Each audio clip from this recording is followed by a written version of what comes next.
When we start to live our truth, we start to attract on a different level because we start to resonate with the highest form of ourselves, of our being, of our true alignments. We start to attract different people into our life who do truly resonate on all levels. We're not just attracting people because we're afraid to be loved or afraid that if we don't fit into the mold, then we're going to be alone.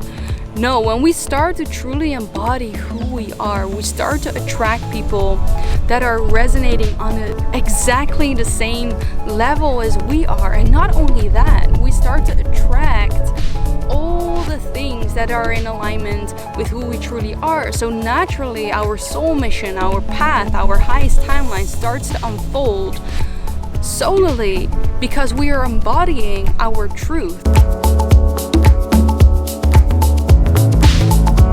In this episode, we're going to be diving deep into the topic of not fitting in. I know this is huge within light workers, starseeds, people who are moving through a spiritual awakening, who feel like I'm waking up to this whole new world and no one seems to get me.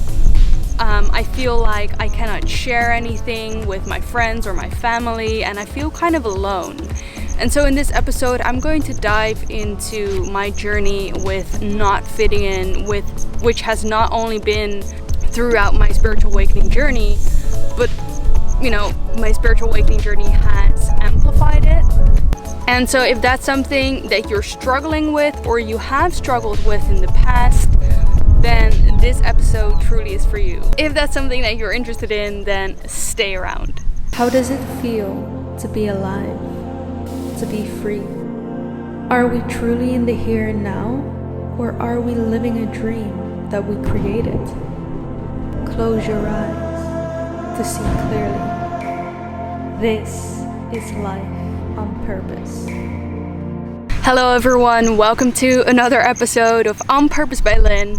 For those of you who are new here, welcome. My name is Lynn and I share with you everything you need to know about personal development and spirituality so that you can create your best life and so that you can rise to your fullest potential. If that's something that you're interested in, then make sure to subscribe. So I'm sitting here working with nature's elements. Just wanted to let you guys know that it's a bit windy. Hopefully it's not too much. I always try to sit somewhere in the shade where the light is not too directly on my face so I don't have to squint my eyes, or that the wind is not too strong. But unfortunately, nature is very unpredictable, and sometimes I just start filming in locations like this where, I cannot really predict what nature is going to do.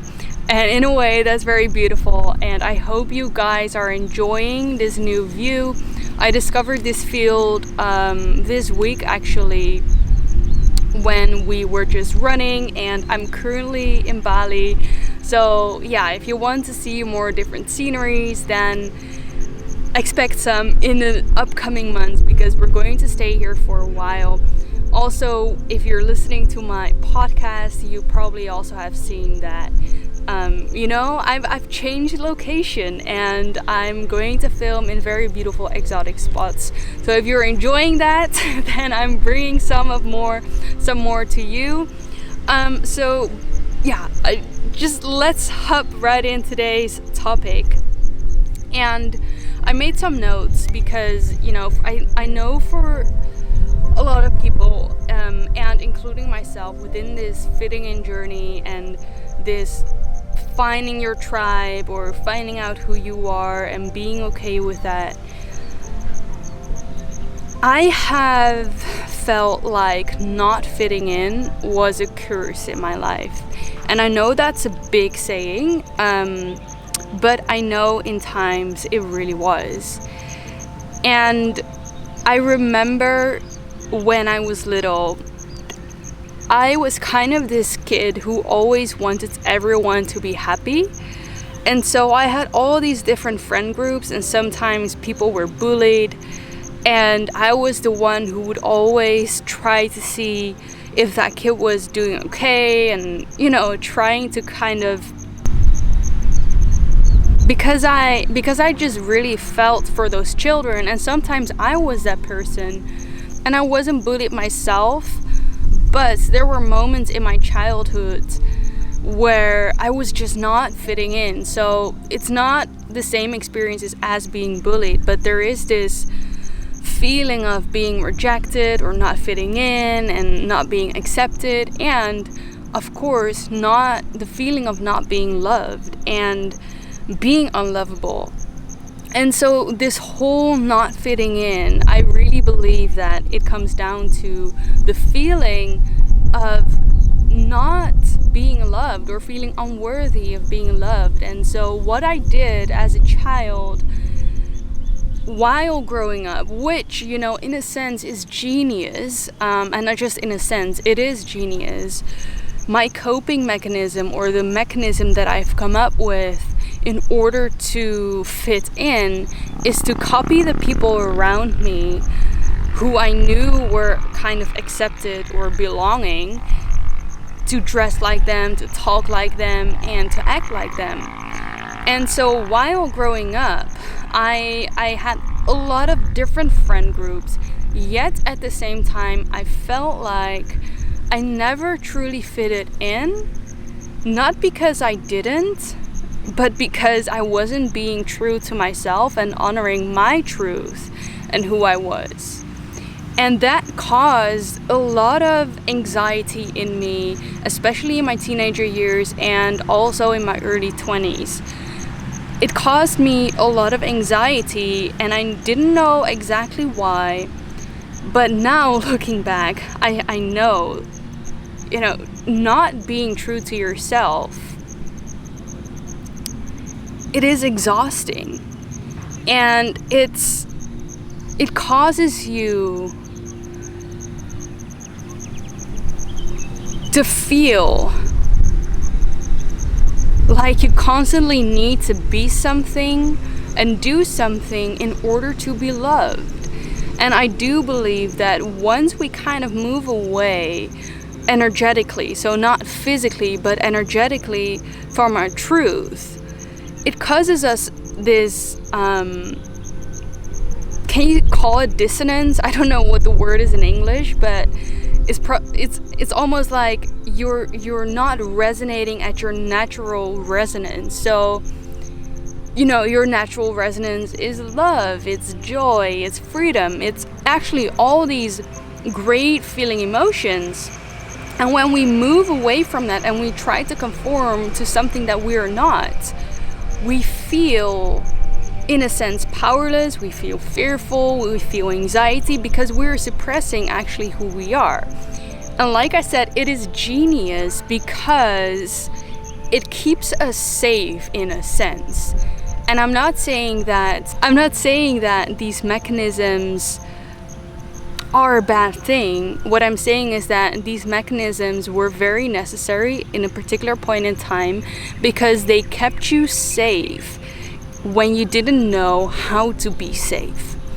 And so when we start to move into a phase where we're starting to awaken, we're starting to awaken to our truth, we're starting to awaken to what's real. So we start to wake up from the illusion and we start to see, whoa, there is this whole new part of me that I didn't know existed, and I'm starting to find out who I am in my core, not just this mind construct that I created, but the actual me who's beneath all of these layering and this conditioning. And so when we start to awaken, we start to ask ourselves who we are, and we start to slowly tear down those walls of protection. And sometimes when you're in spiritual awakening, that causes you again to not fit in to, what is seen to be normal within society. And not that the normal within society is bad, but if it no longer resonates, it can be confrontational to see that a world where you felt like you once belonged, even if there was a deep down feeling of not truly belonging, not feeling happy, feeling this anxiety but not knowing why, when you wake up to, or when you start seeing that world in a different way, and this could include your best friends and your closest family members, you start to see them in a different light and your relationship towards them in a different light. And that is difficult because you start to see what you didn't see first, yourself, and you start to see it in others as well. And so you start to relate in a different way.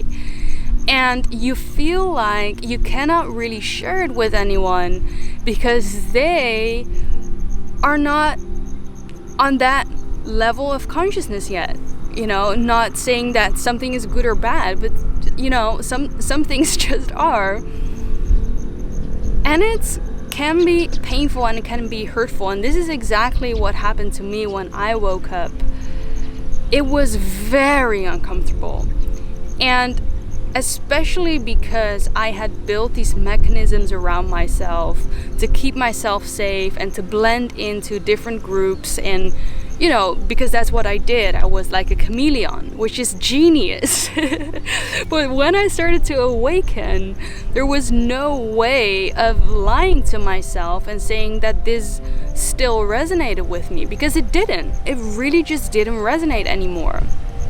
And so I had this whole identity crisis, and slowly but steadily moving through my spiritual awakening now, I'm starting to stand stronger and stronger in my own truth.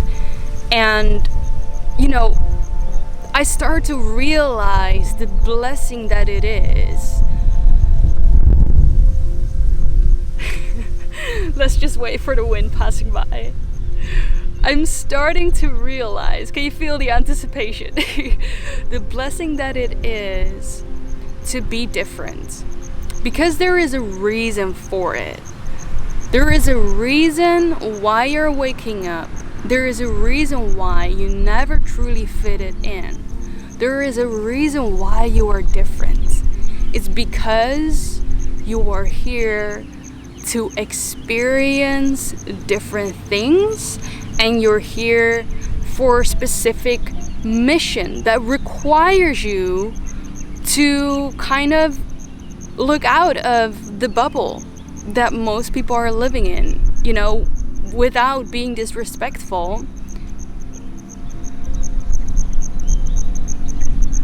You are just here for something different. And like I was saying, when we move through a spiritual awakening, that change and that change in perspective towards the world that you once related with in a certain way feels extremely uncomfortable. And that is only because you're changing.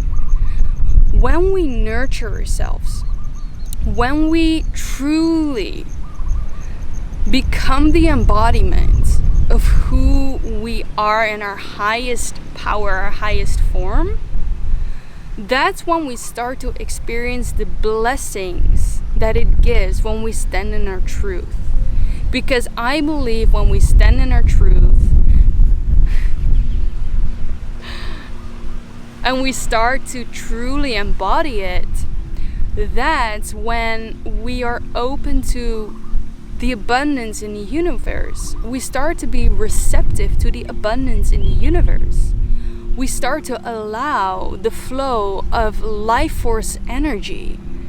Because when we stand in our true power and we're fully aligned with that, it means that we're becoming one with who we truly are. And when we become one with who we truly are, we become one with the universe. We become one with God. And that's how we start to open ourselves up to blessings to flow into our lives and to see the fruits of the blessings of being ourselves fully, embracing ourselves fully, and we start to experience what that truly means and why that is a blessing. One very, very important thing that I'd like to add is, actually I forgot to film it, but I'm squeezing it in right here, is, you know, when we start to live our truth, we start to attract on a different level, because we start to resonate with the highest form of ourselves, of our being, of our true alignment.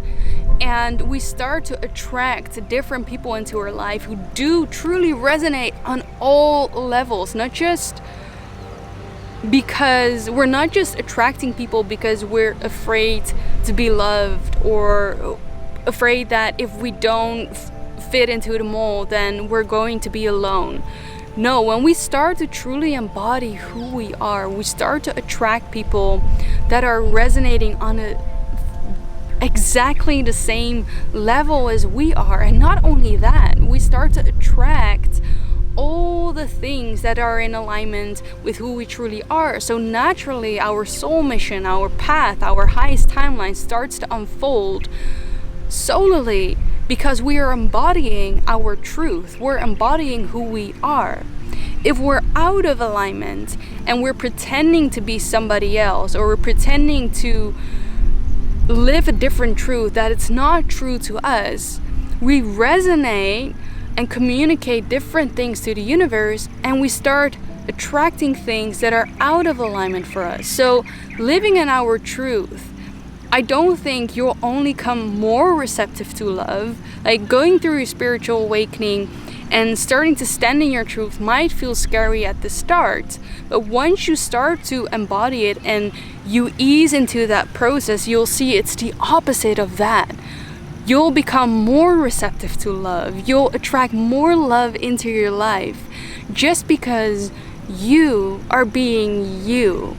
You're not somebody else. You don't have to be anybody else. You don't have to talk, to speak, to dress like anybody else. You are unique, and that is your superpower. That is why you're here. You're not here to fit in. You are born to stand out. Let me know in the comments if there were any aha moments, and let me know where you guys are tuning in from, because I love to get to know you. And if you have liked this video, please like this video, click that like button, and share this video with anyone who you think could benefit from this message right now. Maybe your friends, maybe your loved ones, maybe your community members who you know need to hear something like this in this particular point in time. And I also started a brand new podcast which is called Returning Home with Lynn Lim. You can find it in the link in the description below, or you can listen directly on Apple Podcasts or Spotify. And check out my new Lightworker merchandise, which you can find in the link in the description below as well. If you want to further support my channel, then purchasing some of that merchandise will really help me to keep creating content for free every single week. And I also really confident that if you wear these Lightworker merchandise, you will spread a message of love, light, positivity, and awakening with the world who desperately needs it right now. And if you're new to my channel and haven't already subscribed, make sure to do so, as you will be the first to watch all of my videos every Mondays, Wednesdays, and Fridays, so that you can create your best life. Remember, we have such an exciting future to look forward to, even if it doesn't seem like it right now. Thank you so much for being here, and I'm looking forward to see you in the next video. Bye for now.